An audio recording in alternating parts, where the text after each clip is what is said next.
Oke, Apa jadi kabar, Mas Reza? baik Mas Yosef. Mas Yosef gimana nih? Baik-baik aja? Ceritanya di kantor nih, Alhamdulillah. Mas. Enggak, Atau udah WFH? pulang. Udah pulang. Tadi Oh, udah siang udah ke pulang. kantor, terus buru-buru balik biar bisa live Instagramnya di rumah. Ah, iya, iya, iya. Nah, kebetulan nih kemarin kita baru share sebuah info juga, infografis Hmm, berkaitan dengan hal ini. hmm, Jadi UMKM kan sekarang dari sisi pebisnisnya ada sebetulnya insentif-insentif. Tapi hmm. banyak orang yang mungkin belum terlalu mengerti bagaimana cara mendapatkannya satu, dan terutama belum terregistrasi di pajaknya. Jadi otomatis kalau kita belum terregistrasi kan nggak bisa memanfaatkan semua insentif ini ya. Hmm, Nah, hmm, hmm. karena itu makanya pengen mengundang Mas Reza juga, terutama untuk menjelaskan sebetulnya saat ini tuh udah jauh dimudahkan dibandingkan dengan yang dulu-dulu ya. Nah, kalau boleh tahu sebelumnya mungkin diintroduce dulu kira-kira Mas Reza dari mana dan diperkenalkan ke teman-teman yang ada di sini. Silakan. Halo, selamat malam teman-teman Sekolah Pebisnis. Nama saya Reza, saya dari Rusdiono Consulting. Saya salah satu register tax consultant juga di Rusdiono Consulting. Jadi saya juga punya izin dari Direktorat Jenderal Pajak. Itu aja sih teman-teman. Sharing dari saya. Semoga bermanfaat hari ini sharing sama Mas Yosef dan teman-teman Sekolah Pebisnis. Oke, terima kasih. Jadi edisi kita kali ini kan gimana sih supaya kita sebagai UMKM nih bukan hanya bertahan tapi bisa level up juga ya Mas, ternyata ya. Ada Hmm, hmm, caranya hmm. dan ada dibantu bahkan kalau nggak salah. Sekarang ini kan juga pameran udah mulai jalan lagi ya Hmm. terakhir-terakhir ini. Bahkan pemerintah pun mendorong UMKM untuk ikutan barengannya. Tapi ternyata untuk akses semuanya itu kita perlu registrasi ya. Kita perlu menjadi tanda petik ya terlihat sebagai bisnis ya legal ya, UMKM yang legal. Nah, kalau boleh tahu juga mungkin teman-teman di sini ada yang baru pertama kali mengenal UMKM dan berpikir bahwa pebisnis itu ya semuanya sama gitu ya. Ternyata ini beda-beda ya dari sisi hukumnya ya atau dari sisi perpajakannya ya. Nah, mungkin boleh dijelaskan nggak sih kira-kira bedanya apa aja? Oke, jadi sih sebenarnya gini teman-teman, kalau kita lihat dari undang-undang kan memang ada yang masuk kelasnya ke mikro, menengah, kecil, sama besar gitu kan ya.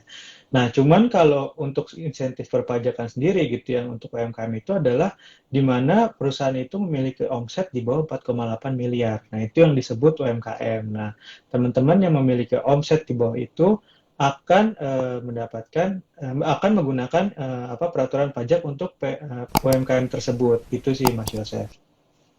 Oke.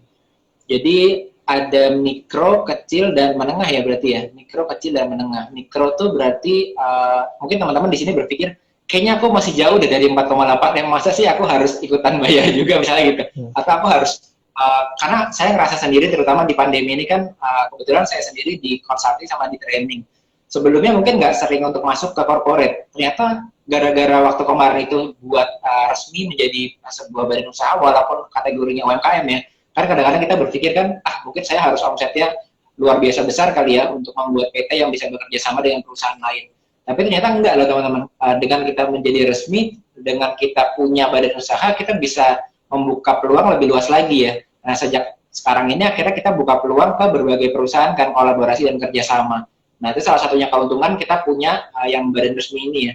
Nah, jadi teman-teman yang mungkin kategorinya masih mikro pun, katakanlah yang mungkin mikro itu kalau nggak salah 25 juta per bulan ya, omsetnya ya, sekitaran segitu ya. Hmm. 25 juta per bulan itu teman-teman sudah bisa bekerja sama dengan lebih luas lagi, opportunity-nya terbuka lebih luas lagi. Nah, tapi sekarang gimana caranya nih supaya teman-teman bisa mendaftarkan dari sisi pajaknya juga ya.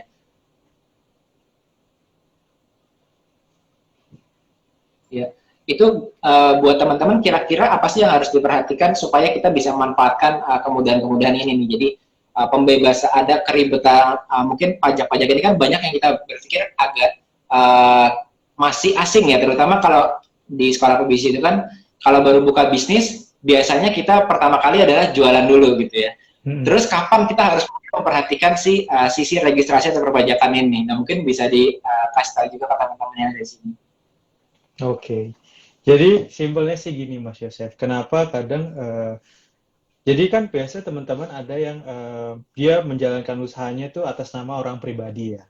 kadang juga ada yang memiliki badan usaha, let's say seperti PT gitu-gitu. Nah, jadi sih biasanya saya mengarahkan teman-teman kalau memang udah menjalankan bisnis dan memiliki komitmen untuk menjalankan usaha tersebut, saya menyarankan teman-teman untuk membuat badan usaha aja. Kenapa? Karena itu menjadi entitas terpisah nih teman-teman antara orang pribadi itu sama badan usaha. Nah, tapi kita nggak bisa bilang berapa sih minimal omsetnya untuk menjadi badan usaha, enggak.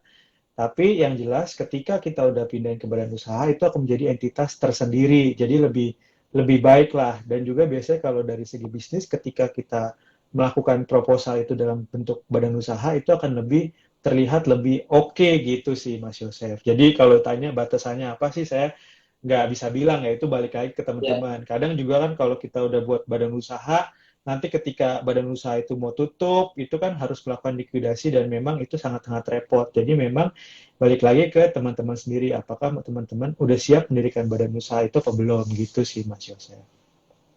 ya. Nah, biasanya yang satu yang saya rasakan perbedaannya adalah sekarang kayaknya buat badan usaha tuh nggak selama dulu juga ya. Banyak sekali Betul. kemudahan-kemudahan buat PT cuma berapa hari bisa jadi ya. Dan Mm-mm. prosesnya pun banyak yang online yang sudah di-online kan ya. Jadi Mm-mm. itu pun memudahkan dan kayaknya di tempat perpajakan pun kurang lebih sama ya. Banyak sekali yang sekarang udah dimudahkan ya.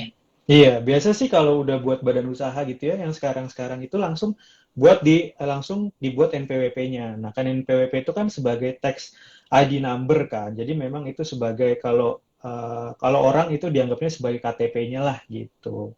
Oke, biasa mereka sebutnya OSS, One Single System atau apa gitu, OSS. Jadi nanti buat badan usaha nanti langsung ke NPWP-nya juga langsung dibuatkan gitu sih Mas Yose. Iya. Iya.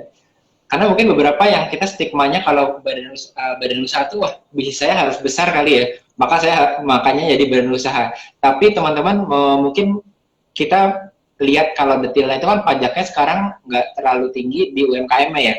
Nah, saya ngerasa selama beberapa lama ini adalah katakanlah kita perusahaannya atau masih badannya yang mikro ya. Mikro itu kan kurang lebih omsetnya per bulan 25 juta. Kalau kita sampai 25 juta, mungkin teman-teman ada yang omsetnya di bawah 25 juta bahkan. Kalau sampai 25 juta aja dikali 0,5%, itu kayaknya mungkin biaya makan atau pulsa bulanan juga nggak nyampe gitu ya kan 0,5% daripada 25 juta kan cuma sekitar ya 100-200 ribuan gitu 200 ribuan kelihatannya ya jadi sebetulnya kalau betul-betul kita hitung itu nggak besar teman-teman tapi yang saya Hmm. rasakan begitu kita jadi sebuah badan usaha satu kita bisa ikut pameran misalnya pemerintah suka ngadain pameran kita bisa ikut pameran lalu katakanlah kalau kita mau masuk ke perusahaan katakanlah kita punya laundry kita ini kan tadinya retail kita mau coba laundry untuk perusahaan otomatis teman-teman butuh badan usaha nih saat teman-teman mau masuk ke perusahaan nah itu juga bisa membuat teman-teman mengakses ke situ juga yang mungkin biasanya kompetitor kita kan nggak bisa juga ya kalau misalnya mereka belum memiliki kayak tadi badan usaha nah jadi itu beberapa keuntungannya cuma mungkin di sini ada juga mitos-mitos tanda petik yang saya nggak tahu apakah ditanyakan juga apa enggak ngurusnya ribet nggak sih gitu. Nah itu kan juga sering ditanyakan ya. Ngurus apanya nih Mas Yosef? Ngurus menjadi badan usahanya apa gimana nih Mas Badan Yosef? usaha terus pajaknya ya. Nah, ngurus pajaknya itu ribet nggak sih gitu. Kan kalau pikirannya kan mesti ngantri ke Dijen Pajak dan lain-lain atau mungkin sempat ada pengalaman pakai yang perantara dulu kan harus ada perantaranya Mhm. dulu karena nah, mungkin ada teman-teman yang sudah lama nggak update karena belum membuat juga jadi belum dapat update-nya gitu. Nah mungkin boleh Oke. di-sharing juga. Nah, biasanya sih kalau untuk yang pembuatan badan usaha gitu lebih ke arah notaris sih, karena memang itu di skupnya notaris kan ya untuk menjalankan. Dan biasanya kalau dari notaris-notaris gitu mereka biasa langsung membuatkan sampai ke NPWP-nya dan juga sekarang banyak banget sih eh, penyedia jasa untuk pembuatan badan usaha itu banyak banget sekarang di Indonesia. Jadi menurutku sekarang itu teman-teman udah jauh lebih mudah lah untuk membangun usaha gitu untuk perizinannya lebih mudah banget. Nah, kalau dari segi perpajakan sendiri, sebenarnya sih aku percaya bahwa sebenarnya pemerintah itu sebagai regulator sudah bekerja semaksimal mungkin untuk menyederhanakan nih dalam pelaporan pembayaran perpajakannya gitu-gitu sih.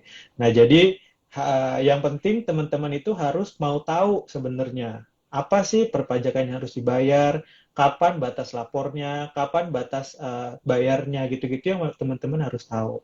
Sebenarnya sih buat aku sih nggak ribet lah, asal teman-teman mau pengen tahu. Nah, kadang banyak banget teman-teman pengusaha tuh ketika udah buat perusahaan atau badan usaha itu nggak pengen tahu mengenai hal-hal tersebut. Makanya kadang bisa dapat surat cinta dari perpajakan, dari DJP gitu Iya, makanya. iya. Gitu Oke. sih Mas Kalau Yose. seputar yang insentif pajak dan lain-lain, yang terkhusus buat UMKM yang omsetnya di bawah 4,8 M atau artinya tadi 25 juta per bulan, lalu 200 juta per bulan ya, sama mungkin 2 M ya, berarti kalau sudah usaha menengah 2 M per bulan ya, kurang lebih 2 M per bulan. Nah, yang masih di ranah itu 25 juta per bulan sampai 2 M per bulan itu, apa sih insentif yang bisa kita dapatkan buat seorang pebisnis UMKM sendiri dari sisi pajaknya? Oke, jadi gini Mas Yosef, jadi selama masa pandemi ini sebenarnya pemerintah itu memberikan insentif kepada teman-teman UMKM. Nah, UMKM-nya apa nih? Nah, kadang kan kayak tadi aku bilang di awal bahwa kadang orang itu agak rancu, UMKM-nya mau ikutan mana nih? Nah, tapi di pajak itu jelasin bahwa UMKM-nya untuk kategori UMKM di segi pajak itu adalah di omsetnya di bawah 4,8 M dalam Oke. 1 tahun. Nah, untuk Oke. yang mendapatkan yang omsetnya di bawah 4,8 M dalam 1 tahun itu, selama masa pandemi ini, mereka nggak perlu untuk membayarkan pajak 0,5%-nya. Nah, gitu sih untuk Hmm, insentifnya yang diberikan untuk oke, oke. teman-teman UMKM. Dan menurutku ini sangat-sangat bagus banget sih untuk teman-teman gunain insentif ini, karena benar-benar pemerintah concern banget sama teman-teman pelaku UMKM, di mana kan kita tahu bahwa teman-teman UMKM ini sebagai apa ya, kita sebutnya roda ekonomi Indonesia kan. Makanya pemerintah concern banget, makanya dikasih si insentif ini Mas Yosef. Jadi ya udah, jangan lupa untuk menggunakan insentif ini teman-teman. Sangat-sangat bermanfaat sih untuk perusahaannya. Jadi maksudnya selama pandemi nggak harus membayar pajak itu hingga pandeminya selesai ya? Atau gimana yang tadi itu? Jadi gini Mas Yosef. Jadi ketika tahun lalu, ketika memasukin pandemi ini, pemerintah itu memberikan insentif nih. Jadi itu udah beberapa kali peraturan ini mengalami perubahan, peraturan pemerintah. Yang Hmm, pertama itu ada PMK nomor 86 ya. 2020, kemudian dilanjutin ke PMK nomor 110 tahun 2020 itu sebagai pengganti yang sebelumnya, dan yang terakhir itu adalah PMK nomor 9 tahun 2021. Nah, CPMK ini itu memberikan batas-batas perpanjangan insentifnya hingga tanggal 31 Juni 2021. Nah, jadi biasa Hmm. pemerintah memberikan ini, kasih jeda waktunya nih Ini kira-kira. yang dari April itu berarti ya? April diperpanjang lagi sampai Desember, diperpanjang lagi Mm-mm. itu ya? Begitu? Betul, betul sekali nih Mas Yosef. Ini yang insentifnya yang digunain. Gitu. Oh, jadi kalau untuk insentif yang itu artinya pada saat pandemi ini kita tetap mendaftarkan misalnya per bulan saya dapat katakanlah 10 juta, tetap kita daftarkan bahwa pendapatan kita segitu ya. Mungkin nanti bulan depan kalau pendapatan kita naik atau turun kita tetap daftarkan. Tapi kita nggak harus membayar 0,5% itu gitu ya selama Mm-mm, masa pandemi betul, ini. betul. Nah, Hmm. jadi gini Mas Yosef. Jadi teman-teman nih misalnya kalau yang sudah memiliki badan usaha gitu ya, teman-teman bisa buka ke aplikasi DJP online. Nah, di sana tuh ada di KSWP. Nah, nanti KSWP itu kita bisa memilih insentif apa yang mau kita ambil untuk selama masa pandemi ini. Nah, ketika misalnya kita sudah pilih, let's say teman-teman udah termasuk kategori UMKM nih di bawah 4,8 miliar dalam 1 tahun. Nah, teman-teman bisa ngeklik ke situ, nanti sistem itu akan melihat bahwa oh teman-teman bisa nggak mendapatkan insentif ini. Nah, di situ Mas Yose, kuncinya di situ. Jadi ketika kita melakukan aplikasi ke dalam DJP online itu di KSWP itu, dan kita seolah-olah oh kalian dapat nih diperbolehkan sama DJP, berarti teman-teman bisa menggunakan insentif itu. Tapi juga mungkin juga ada teman-teman yang nggak bisa menggunakan insentif itu. Jadi buat teman-teman ya lebih baik kebuka ke DJP online, ke KSWP. Nah, coba deh ajuin apakah mendapatkan insentif untuk UMKM tersebut. Gitu sih Mas Yosef. Karena sebetulnya sekarang banyak peluang yang kita bisa jalankan kalau kita memanfaatkan beberapa jalan itu ya insentif-insentif tadi ya. Mm-mm, Terutama mm-mm. sekarang juga ada yang untuk insentif perpajakan itu kan berhubungan juga dengan opportunity kita saat kita memiliki NIK tadi ya, saat kita memiliki akses perusahaan tadi ya, itu sangat berhubungan banget. Nah, berhubungan dengan itu, kalau dari sisi pengurusan perpajakannya sendiri, mungkin ada pertimbangan sebenarnya aman nggak sih, terus takutnya tanda petik nanti ada dimainin atau dan lain-lain gitu kan. Nah, ternyata sekarang pun sudah banyak yang mungkin nggak hanya di perpajakan aja ya, tapi di berbagai sisi yang lain pun banyak yang udah didigitalisasi semuanya. Akhirnya akan lebih jelas lagi ya, lebih transparan lagi ya. Nah, kalau dari sisi perpajakan sendiri itu mungkin apa sih yang saat ini mungkin yang kemarin saya coba itu terakhir adalah pakai yang dari DJP sendiri kan, kita masukin dari sana dan lain-lain. Tapi memang membutuhkan kemampuan, terutama kalau saya merasakannya adalah perlu skill tambahan buat saya bisa feeling itu sebenarnya untuk completing itu sampai selesai gitu. Nah, ternyata ada platform seperti Klik Pajak ini yang ternyata saya juga akhirnya mencoba juga dan merasa bahwa mungkin ini yang kenapa ada satu adalah perusahaan software yang memang dia basisnya software masuk ke tempat yang perpajakan yang cukup kompleks, tapi malah jadi memudahkan kita sebagai user untuk ngisi-ngisi gitu ya. Kalau menurut dari mungkin dari tempat Rusdiano Consulting sendiri kan, selama proses consulting ini kan pasti ada beberapa kliennya sendiri kan yang mengalami hal yang sama juga. Saya rasa itu gimana sih pengalamannya sendiri di Rusdiano Consulting? Oke, jadi gini Mas Yusuf. Jadi kalau saya cerita sedikit, sebenarnya kan balik lagi pemerintah kan sudah menyediakan sistem-sistem yang bisa digunakan secara gratis gitu ya untuk menggunakan produk-produknya dalam melakukan pelaporan dan pembayaran gitu udah disediakan. Nah, tapi juga banyak penyedia-penyedia jasa yang menyediakan untuk pelaporan dan untuk pembayaran dan pelaporan juga, seperti Klik Pajak ini sendiri. Nah, Klik Pajak ini kan sebagai penyedia jasa aplikasi yang ditunjuk oleh Direktorat Jenderal Pajak. Nah, jadi memang si Klik Pajak ini udah resmi gitu ditunjuk sama Direktorat Jenderal Pajak, dan pastinya juga banyaklah kemudahan-kemudahan yang dibuat oleh Klik Pajak. Nah, jadi Klik Pajak ini beberapa yang saya alami gitu ya dalam penggunaan Klik Pajak ini selama kita memberikan jasa kepada klien-klien kita gitu. Yang pertama itu sih pasti si Klik Pajak ini bisa diakses secara online, karena kan memang Klik Pajak ini dia berbasisnya website kan. Jadi kita tinggal login gitu, terus kita bisa membayar terus melaporkan secara gratis dari manapun juga gitu untuk dan juga fiturnya cukup banyak lah di Klik Pajak. Nah, teman-teman bisa buka Klik Pajak. Nah, kemudian juga yang kayak tadi saya bilang bahwa ketika kita udah membayar terus melapor, nah kadang itu kita kadang lupa untuk melakukan arsip terhadap yang sudah kita bayar, kita lapor itu. Nah, jadi si Klik Pajak ini cukup baik juga, dia menyediakan tempat untuk melakukan arsip gitu untuk si dokumen-dokumen kita yang untuk bayar sama lapor gitu. Karena kan e-billing sama e-filing itu kan dari satu platform. Nah, jadi arsipnya tuh bisa tersimpan, terpusat di dalam Klik Pajak. Jadi ketika kita mau lapor pajak itu, kita tinggal buka berkasnya aja di si Klik Pajak itu sendiri. Nah, kemudian juga yang terakhir ini sih, Klik Pajak itu dia kan Klik Pajak itu kan di bawah Mekari ya. Nah, jadi Mekari itu macam-macam nih, ada si jurnal, ada si talenta, nah ada Klik Pajak itu sendiri.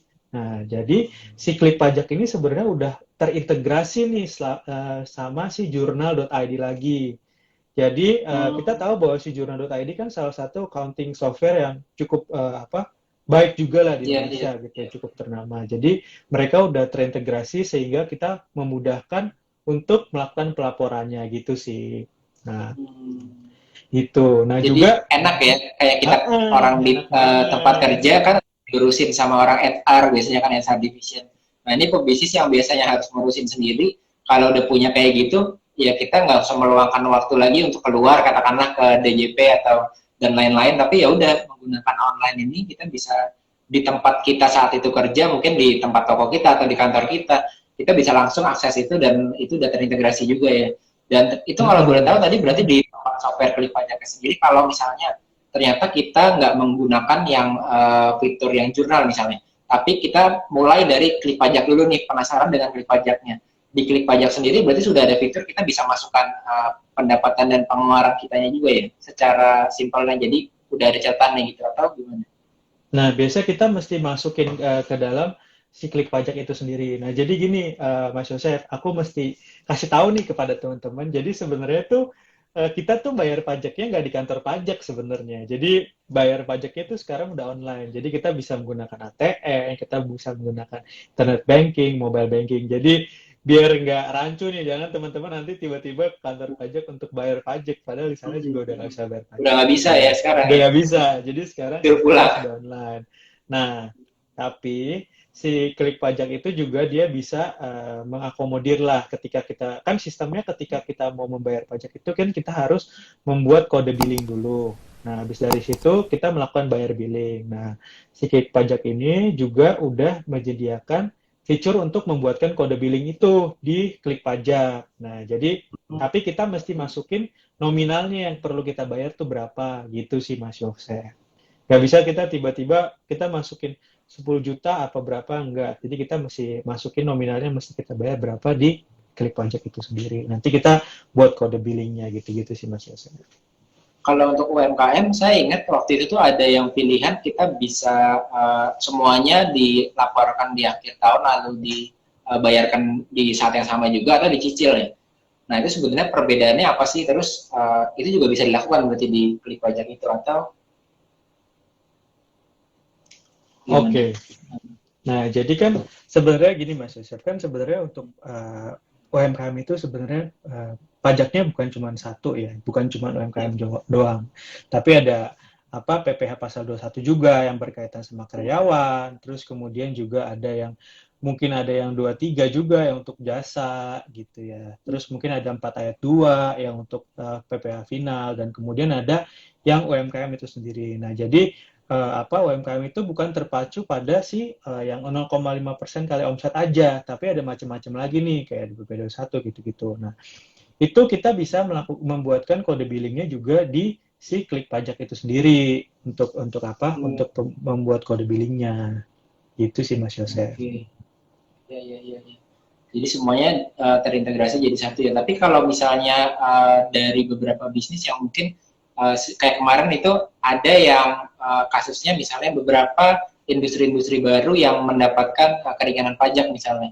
Itu kan terutama yang sekarang ini ya selaras dengan program pemerintah juga. Mungkin ada teman-teman yang sedang mencari peluang juga. Aku mau lagi nyari peluang nih, kira-kira ada di mana ya yang aku bisa coba-coba gitu. Nah ternyata nggak semua industri itu juga sama ya perhitungannya ya. Itu apa aja sih kira-kira yang dikecualikan dari kewajiban membayar atau melaporkan juga ya? Itu apa aja sih? Oh, yang untuk selama insentif COVID ini? Selama, iya. Oke, nah jadi kita balik lagi nih, lihat apa sih insentif yang diberikan pemerintah gitu untuk selama masa pandemi ini. Yang kayak tadi saya bilang itu kan udah ada beberapa tuh perubahan PMK-nya. Yang terakhir kan di PMK nomor 9 tahun 2021. Nah, itu insentifnya itu meliputi ada PPh 21, kemudian ada PPh jasa konstruksi, habis itu PPh 22 impor, habis itu ada PPh 25, ada pajak UMKM sama PPN. Nah, memang cukup bervariasi sekali nih untuk perpajakannya. Tapi yang memang berkaitan langsung sama UMKM ini, yang tadi saya aku bilang di bawah 4,8 miliar itu paling simpel adalah PPh 21. Jadi pemerintah itu memberikan insentif di mana karyawan itu yang mempunyai NPWP dan memiliki penghasilan bruto yang tetap dan teratur itu yang tidak penghasilan tidak lebih dari 200 juta itu dia bisa mendapatkan dapat mendapatkan insentif tersebut. Nah, itu untuk PPh 21. Nah, terus yang lainnya yang berkaitan sama UMKM lagi apa yang di bawah 0,8? Ya itu yang tadi aku bilang, pajak UMKM itu yang 0,5% kali omset yang tidak perlu untuk dibayarkan. Nah, gitu sih. Itu yang paling berkaitan sama teman-teman UMKM di bawah 4,8 miliar. Gitu sih Mas Yosef. Kurang dari 200 juta itu berarti masih kategorinya mikro ya, mikro kecil ya, mikro kecil kurang lebih. kalau misalnya dari objek pajaknya sendiri, misalnya antara kita yang mau jadi UMKM ini kan kita bisa memilih beberapa objek pajak yang berbeda-beda gitu. Benefitnya berbeda-beda juga nggak sih pada saat kita memilih itu. Misalnya saya bentuknya mau CV atau mau PT dari bentuk badannya sendiri. Lalu kaitannya dengan pajaknya sendiri itu nantinya akan jadi beda-beda nggak sih? Padahal kan akses kita selama kita punya badan usaha mungkin akses kita tetap sama nih, mau kerja sama-sama, katakanlah saya mau buat badan resmi nih pakai CV aja deh supaya saya bisa kerja sama perusahaan A gitu. Atau saya lebih baik pilih PT tapi dari konsiderasi perpajakannya misalnya. Sebenarnya lebih baik yang mana kalau misalnya kita baru mau memulai untuk menjadi resmi dan coba untuk membuat kolaborasi gitu. Oke, menarik banget nih pertanyaan nih Mas Yosef. Jadi sih kalau saya ditanya begini nih, biasanya beberapa teman-teman saya yang lagi membangun bisnis gitu, ya dia nanya ke saya nih, enaknya buatnya PT atau CV sih? Atau apa nih yang lebih baik kita buat nih? Kalau saya sih lebih menyarankan untuk membuatnya dalam bentuk PT, ya. Kenapa? Karena lebih gimana ya bisa dibilang lebih banyak teman-teman yang memiliki usaha buatnya dalam bentuk PT. Walaupun juga ada yang bentuknya CV gitu sih, tapi mostly kayaknya sekarang buatnya dalam bentuk PT sih. Nah itu. Nah memang sebenarnya juga ada insentif yang berbeda-beda juga untuk apa teman-teman yang memiliki bentuk tersebut. Tapi ya menurut saya sih buatnya dalam bentuk PT aja sih. Menurut saya nih kalau saya ditanya. Ya, Tapi balik lagi, apa pertimbangan dari teman-teman gitu sih. lagian sekarang kayaknya pembuatan itu nggak tadi dengan terlalu lama, cukup cepat dan artinya nggak terlalu banyak pertimbangan ya sebetulnya ya untuk kita memilih yang mana dan yang mana. Dan secara Hmm, overall kayaknya PT lebih memiliki benefit lebih besar juga ya. iya. Jadi lebih menguntungkan. Oke. Nah kalau misalnya tadi kan kita udah masuk ke yang kemudian BLT tadi. BLT itu banyak yang nanyain kemarin waktu info infografisnya keluar. Ternyata mesti daftar dulu ya, punya nomor nikah juga dulu ya gitu. Oh iya, berarti mesti daftar dulu. Setelah itu baru masuk ke pajak. Terus kedua, kemarin ada juga yang tadinya kan kita di Indonesia ini banyak yang importir kan, terutama ada isu yang kemarin itu di Mister Hu ya. Mister Hu itu kan lagi ramai di marketplace. Tapi ternyata import juga dikasih kemudahan juga. Tadi kan sempat disebut insentif yang pasal 21 ya PPh ya. Nah itu BPH juga 22, BPH 22 ya impor. kedua. Nah itu berarti untuk tujuan ekspor. Nah kadang-kadang ini juga menguntungkan buat kita yang UMKM yang mungkin sebelumnya kita nggak terpikirkan ya. Mungkin kalau dulu oh banyak nih jasa impor, tapi sekarang pun ekspor itu cukup mudah ya. Dan ini teman-teman sebetulnya bisa akses untuk ekspor ini dan selama teman-teman punya produknya, mengurusnya pun nggak lama. Nah, kayak tadi buat PT-nya aja nggak terlalu lama. Terus plus teman-teman nanti akan dibantu bahkan oleh pemerintah ya. Kalau kita ekspor kan biasanya kemudahannya lebih besar lagi oleh pemerintah. Nah itu teman-teman bisa ekspor ke sana. Jadi memang dengan memiliki ini teman-teman jalannya sebagai UMKM ini lebih terbuka lagi ya. Walaupun di keadaan yang mungkin sekarang ini terasanya karena kita satu belum memiliki badan, terus belum masih ngumpet-ngumpet nih dari pajak, jadi kita tidak terbatas ruang geraknya kan kadang-kadang. Tapi begitu kita coba untuk terbuka lagi, nah kadang-kadang teman-teman bisa mendapatkan banyak hal ini yang sebetulnya teman-teman bisa manfaatkan. Nah kalau misalnya dari sisi ini sendiri deh, aku nih selama ini belum pernah nih katakanlah buat di perpajakannya nih, jualan sih udah lama sih. Terus tapi aku takut nih kalau misalnya lapor, kan udah lama nih nggak lapor misalnya gitu kan, ini mitos-mitos pajak yang tersebar lah yang tersebar di luar sana gitu. Sebenarnya udah willing sih, udah willing mau lapor misalnya gitu. Tapi aku takut nih, jangan-jangan nanti ada pengungkitan yang masa lalu lah atau apa gitu. Sebetulnya gimana sih ya? Jadi pasti jadi pertanyaan banyak orang juga. Oke, jadi ya ya aku mesti ngejelasin nih kepada teman-teman karena kan yang tadi aku bilang aku sebagai mitra dari DJP sendiri itu harus mensosialisasikan kepada teman-teman untuk apa patuh terhadap pajaknya. Nah, sekarang itu DJP sendiri itu sudah melakukan integrasi data gitu ya sama let's say kayak OJK sama Samsat gitu ya yang apa misalnya Samsat itu berkaitan sama pembelian kendaraan gitu ya. Kemudian OJK itu berkaitan sama apa ketika kita punya deposito, tabungan itu udah terbuka. Nah, juga Badan Pertanahan Nasional juga DJP itu udah bekerja sama. Nah, itu yang singkat-singkat aja. Nah, dengan keterbukaan informasi itu sebenarnya DJP sendiri itu pasti sudah mengetahui apa apa sih yang teman-teman punya gitu. Jadi misalnya teman-teman paling simpel gini ya, yang sering terjadi banget gitu.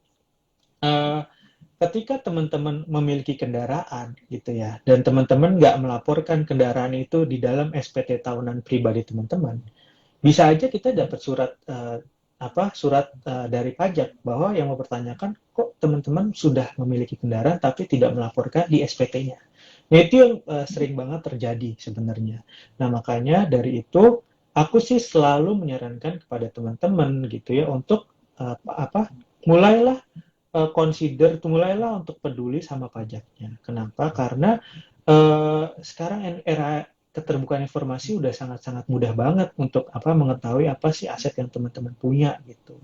Jadi lebih baik teman-teman mengakui aset yang teman-teman punya gitu ya. Nanti pasti itu akan juga lebih baik lah buat teman-teman. Karena kalau kita ini aja ibaratnya kalau benang itu kalau semakin kusut itu semakin susah banget untuk kita urai. Nah, gitu lebih baik mumpung benangnya masih kusutnya masih sedikit nih, ya kita urai dikit-dikit gitu. Iya. Jadi kalau udah kusut banget kan udah susah banget nih kita buka lagi gitu. Lebih baik mumpung masih dikit, ya udah kita benerin sekarang gitu sih teman-teman. Dan kemarin itu sekarang udah nggak masuk masa masa amnesti lagi ya. Dulu kan sempat ada yang masa amnesti ya. Nah, sekarang masih Mm-mm. berlangsung sih sebenarnya. Ya udah nggak ada Udah enggak. tax amnesty udah nggak ada. Tapi tetap teman-teman yang kemarin belum memanfaatkan disarankan untuk coba aja ngelapor ya, karena memang kan pada akhirnya mau nggak mau nanti kayak tadi saya juga baru tahu sih datanya terkait satu sama lain, artinya kan sooner or later ya pasti akan masuk ke sana ya, akan Mm-mm. detect lah gitu. Iya Selama betul. teman-teman Indonesia gitu ya, selama teman-teman punya penghasilan gitu udah pasti akan ke sana. Nah, Iya. jadi Kadang soalnya dan suka gini, Mas Yosef, kadang suka iseng juga gitu ya. Let's say gini, misalnya kita lapor penghasilan kita nih, tapi aku kasih saran nih buat teman-teman gitu ya. ya, Biasa pajak itu suka ngeliatnya gini, kita punya penghasilan dalam 1 tahun 100 juta nih. Tapi kita kemudian ada tambahan harta di tahun 2020 itu, let's say ini simple, kita penghasilan di tahun 2020 100 juta kita akuin, tapi ada tambahan harta 300 juta di tahun 2020. Nah, itu kan akan jadi dipertanyakan.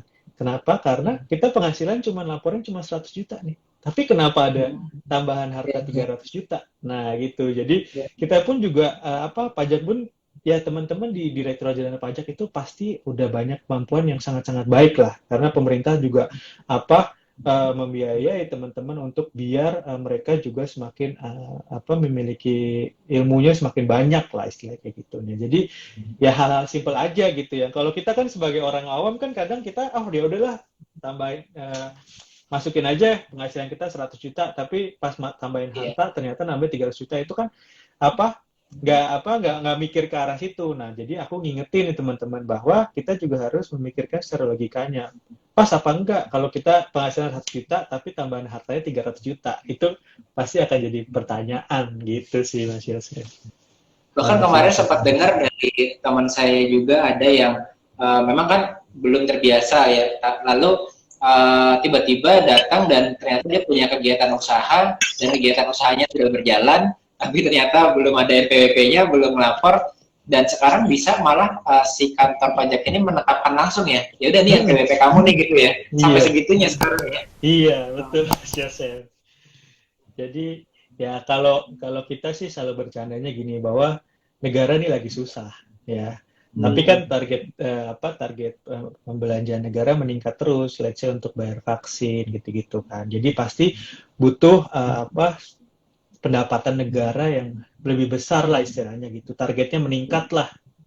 Nah, padahal di saat pandemi gini banyak bisnis juga yang lagi susah. Makanya kita juga mesti lebih buat saya gitu ya teman-teman lebih baik ketika awal berdiri udahlah kita taat pajak aja gitu ya karena itu akan memudahkan kita untuk kedepannya untuk berkembang gitu. Dan kita tadi saya udah bilang keterbukaan informasi itu udah terbuka banget. Jadi jangan usah nutup-nutupin lah gitu. Nanti takutnya ketika Sebenarnya sih teman-teman saya juga nutupin, merasakan sendiri sih sebagai seorang yang UMKM dari awal berjualan. Kadang-kadang kita sendiri sebagai UMKM untuk nyatet pendapatan sama pengeluaran aja kita tuh masih berantakan kan. Pokoknya yang penting jualan dulu deh. Yang penting dapat pemasukan dulu deh dari tiap bulan ke bulan dapat pemasukan dulu. Akhirnya kita sendiri sebagai UMKM kalau ditanya pendapatannya berapa, pengeluarannya berapa, catatan aja biasanya nggak punya kan kita. hmm, Nah ini keadaan yang sering banget dialami oleh teman-teman, terutama teman-teman saya yang di UMKM yang memang dia omsetnya masih di bawah 25 juta per bulan kan.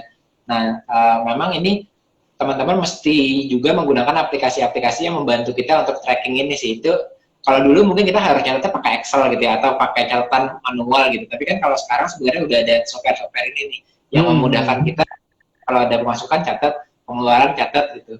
Jadi nggak usah terlalu nantinya di akhir bulan ini nggak usah terlalu ribet untuk ngumpulin semuanya kayak dulu kan. Nah ini yang sebenarnya memudahkan kita di zaman yang sekarang ini.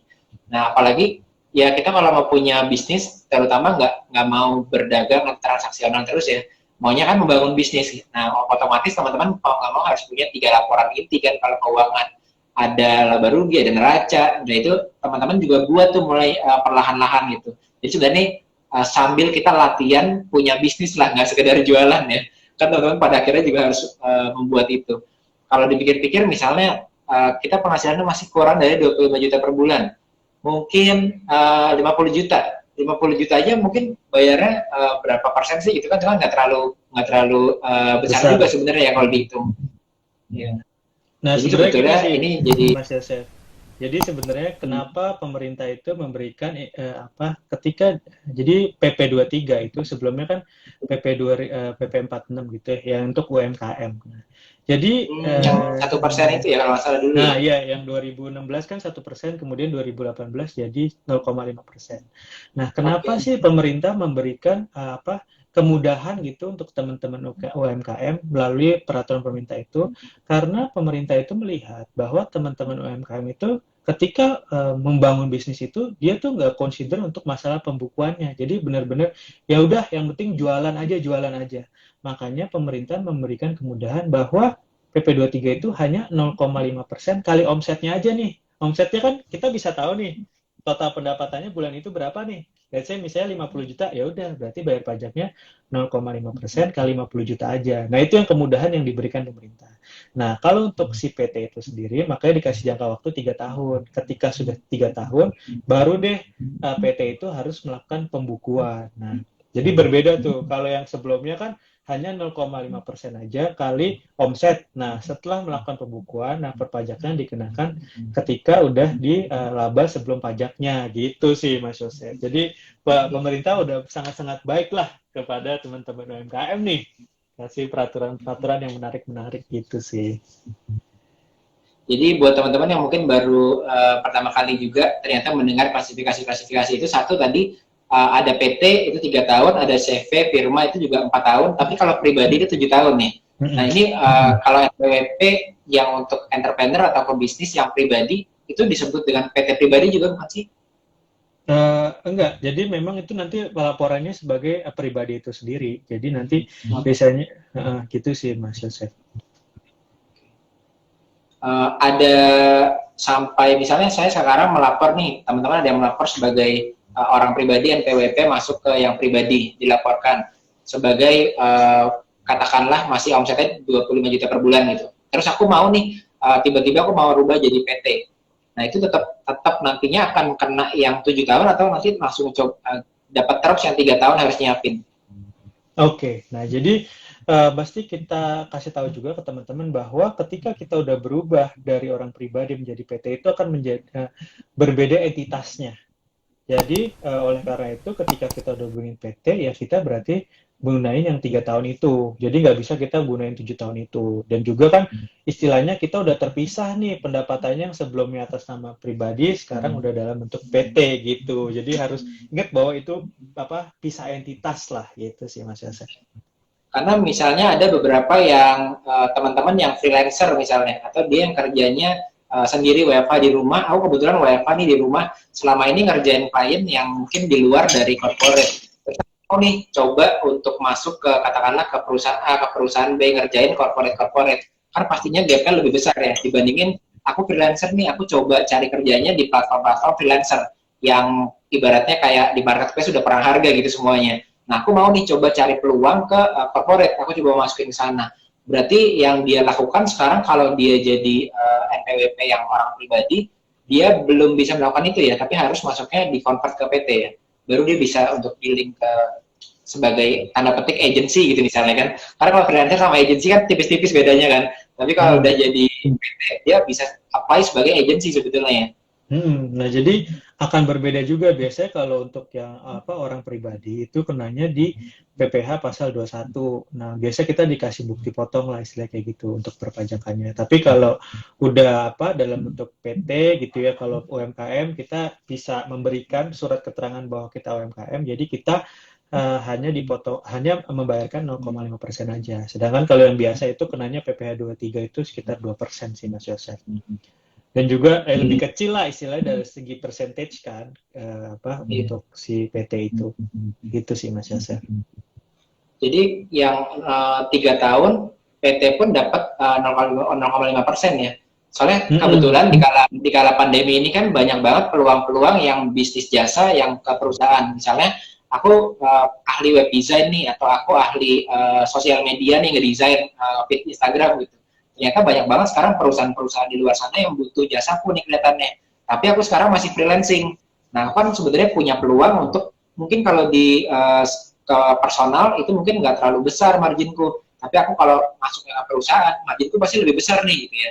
Tapi dengan mau kayak gitu berarti dia harus buat PT ya. Dan itu 0,5% selama 3 tahun tetap bisa kenanya hanya 0,5% aja. Iya, Itu tapi limit juga perlu diingat bahwa 0,5% itu hanya selama omsetnya di bawah 4,8. Jadi ketika teman-teman tiba-tiba udah semakin dalam, misalnya let's say 1 tahun dia masih di bawah 4,8, tiba-tiba tahun kedua nih udah tembus 5M. Nah, berarti teman-teman udah nggak bisa menggunakan insentif itu lagi. Nah, jadi kayak pemerintah berharap teman-teman nih, ayo dikasih insentif, dia biar bisa berkembang gitu loh. Sebenarnya bagus loh teman-teman, 3 tahun teman-teman ambil PT dalam 3 tahun, masa sih nggak sampai 4,8 M ya? Harapan saya malah teman-teman bisa 4,8 M ya. Kalau bisa bayar lebih besar. Tapi omsetnya lebih besar. Iya, betul. Mas, berarti ada peluang itu. Oke. Wah, menarik banget nih ternyata.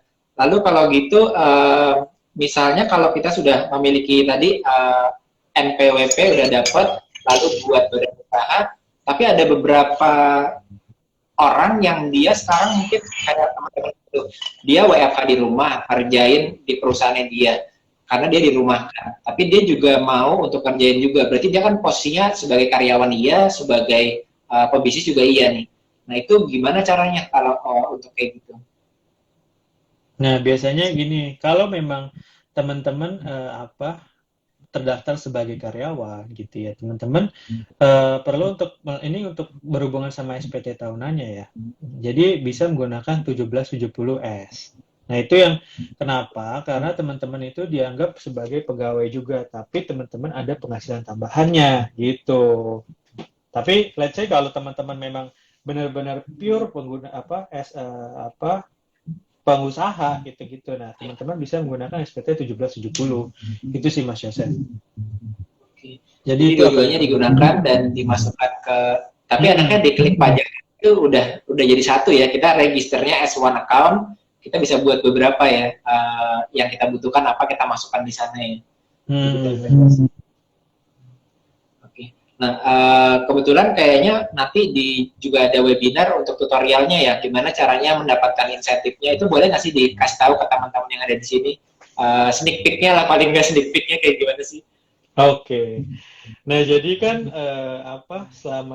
jadi teks itu tanggal 17 Maret itu Klik Pajak akan mengadakan webinar dengan Direktorat Jenderal Pajak. Nah, itu ada salah satu teman saya juga, Pak Andre, yang akan mengisi webinar itu tersebut. Nah, jadi webinarnya itu akan membahas mengenai insentif yang diberikan DJP kepada teman-teman UMKM. Nah, jadi teman-teman bisa bertanya langsung tuh, mumpung ada DJP yang datang. Nah, teman-teman bisa bertanya langsung di sana tuh.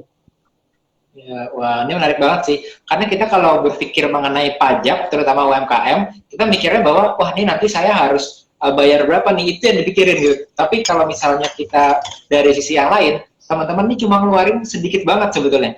Katakanlah tadi ya, omset kita 25 juta, kita bayar cuma 100.000 gitu. Tapi kita bisa dealing sama perusahaan yang besar. Dengan teman-teman kerja freelancer, marginnya kecil. Teman-teman sekarang bekerja sebagai agensi yang supply ke perusahaan, marginnya lebih besar. Jadi sebenarnya angka itu kalau buat saya yang sebagai seorang misalnya pebisnis, itu kan kita berpikirnya kan bukan ke arah gain-nya aja, tapi ke arah bukan ke arah pain-nya aja, tapi gain-nya juga gitu teman-teman. Jadi kadang-kadang gain-nya itu sebenarnya besar, tapi kita fokusnya ke pain-nya kecil ini gitu. Nah menurut saya ini mindset pebisnis ini teman-teman perlu miliki juga. Sebetulnya banyak orang-orang yang masih melimit dirinya sendiri tuh di sini.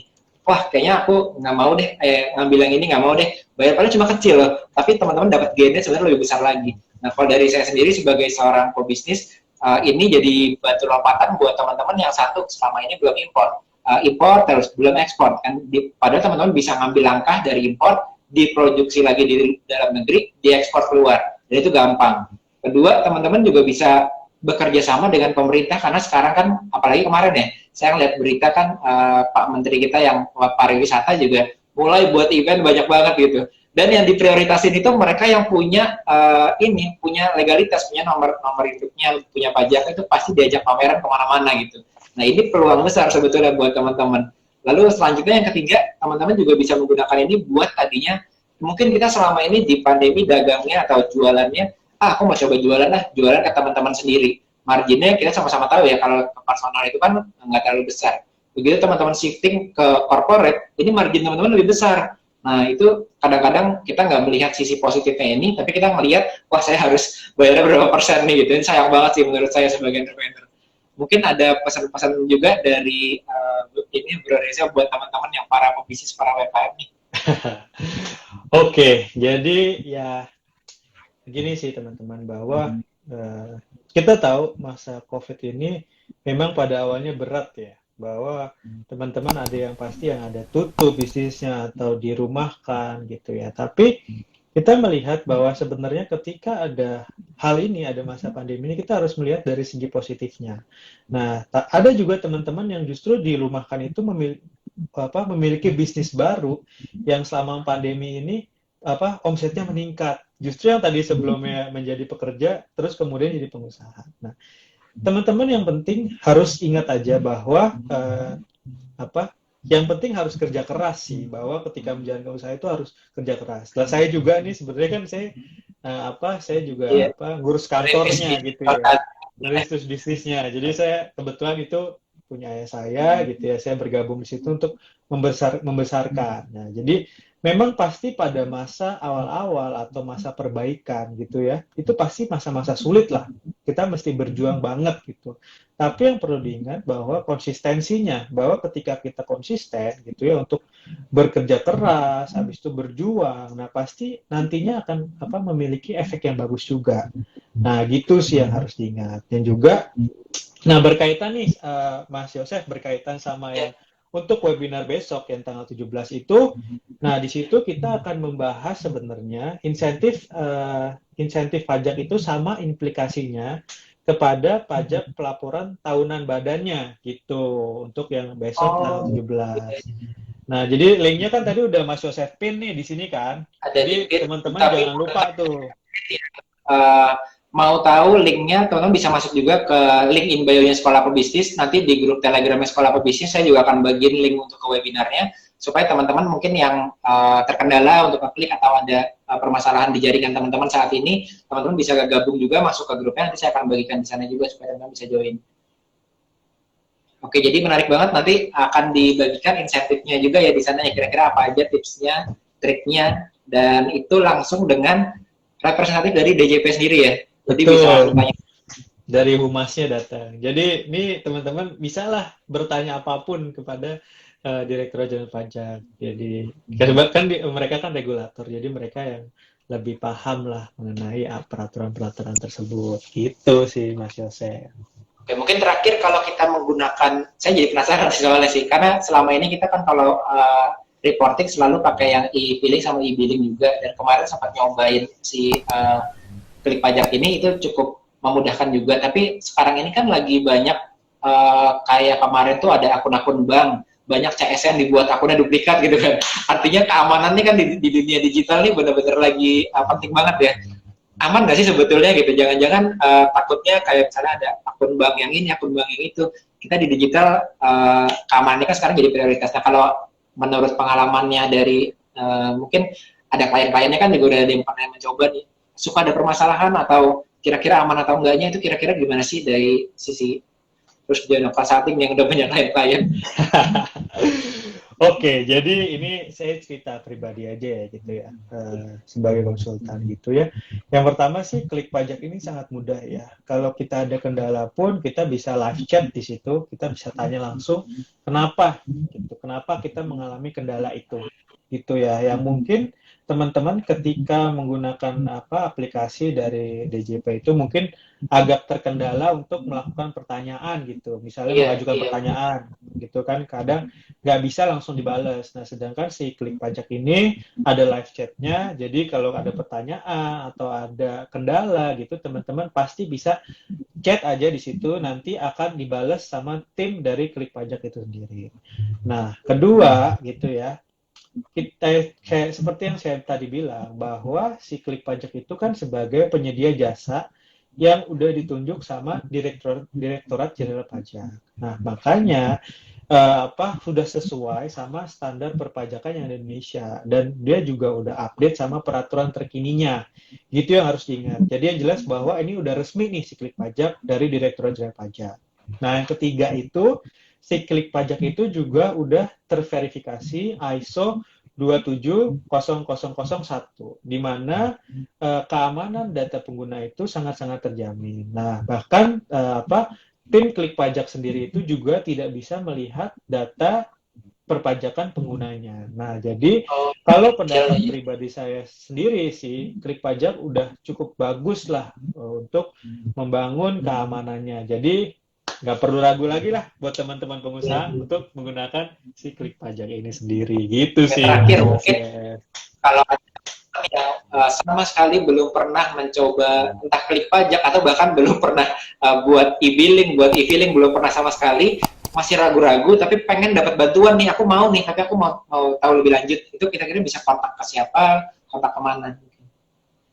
Oke, nah untuk yang si klik pajak itu sendiri, teman-teman juga bisa mengkontak ke live chat-nya itu sendiri kan juga mudah. Nah, cuman kalau teman-teman misalnya juga ingin bertanya mengenai konsultasi perpajakan yang mungkin masih awam banget gitu ya, kita kan sebagai mitra dari DJP itu kan kita memiliki tanggung jawab untuk melakukan sosialisasi kepada masyarakat gitu ya mengenai pajak itu sendiri. Nah, saya juga punya layanan pro bono gitu ya, jadi bisa masuk aja ke Instagram kita gitu, lihat ada ininya kok, ada mesti email kemana gitu, ada ya penjelasannya untuk Instagramnya klik pajak atau Instagramnya ini Rusdiono Consulting itu kita Instagram memang menyediakan rusdionoconsulting.id. Jadi kita memberikan layanan pro bono lah. Jadi gitu aja sih gitu. Kadang kan soalnya kan peraturan juga sangat-sangat ribet ya, complicated kan, cukup banyak. Nah, kita makanya memberikan layanan pro bono itu sebagai bentuk memberikan sosialisasi kepada masyarakat untuk lebih patuh terhadap perpajakan itu sendiri. Gitu sih Mas Yosef. Oke, wah ini kayaknya udah banyak banget insight-nya. Kalau mau tahu lebih detailnya, kadang kan kalau di Gelak ini kan kita nggak bisa pakai slide ya, nggak bisa tutorial juga ya. Jadi itu kan kekurangan. Apalagi teman-teman nanti mesti ditunjukkan, ini nih platformnya kayak gini, lalu daftarnya ke sini, mekanismenya seperti apa. Nah, saran saya teman-teman bisa gabung di webinarnya langsung. Ada di pin linknya, tapi teman-teman juga bisa lihat nanti di sekolahpebis.com/telegram. Masuk aja, nanti kita share juga linknya di sana supaya teman-teman nanti bisa akses webinarnya dan lihat langsung, oh ternyata flow-nya kayak gini, caranya kayak gini, aturan-aturannya kayak gini. Kayaknya itu aja. Ada yang mau ditambahin? Kalau enggak, nanti kita bisa akhiri sesi kita yang sekarang di live ini. Dan jangan lupa untuk join webinarnya, nanti ketemu lagi dengan Bro Reza, dengan Pak Reza, nanti sharing-sharing di sana barengan dengan teman-teman. Thank you waktunya, udah sharing-sharing bersama dengan teman-teman di sekolah. Terima kasih banyak Mas Yosef. Sampai jumpa lagi di lain kesempatan ya. Thank you.